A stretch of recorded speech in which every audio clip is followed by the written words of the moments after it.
L'activitat física, l'exercici físic i l'esport són un bé essencial per afavorir la salut i el benestar de les persones durant totes les etapes de la vida.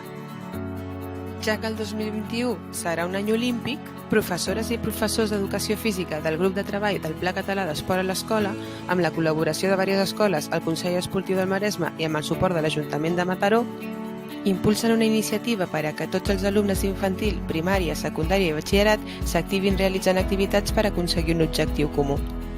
Cada escola participant s'organitzarà per sumar els quilòmetres que es puguin per aconseguir arribar virtualment a la seu dels Jocs Olímpics. Setmanalment l'escola que hagi sumat els quilòmetres establerts passarà el testimoni a una altra escola participant. Entre totes i tots haurem de sumar 10.385 quilòmetres. Finalment, un esportista d'elit de la ciutat i participant als Jocs de Tòquio farà arribar el testimoni fins a la ciutat olímpica en representació de tothom que hi hagi participat a la iniciativa. Ens hi posem?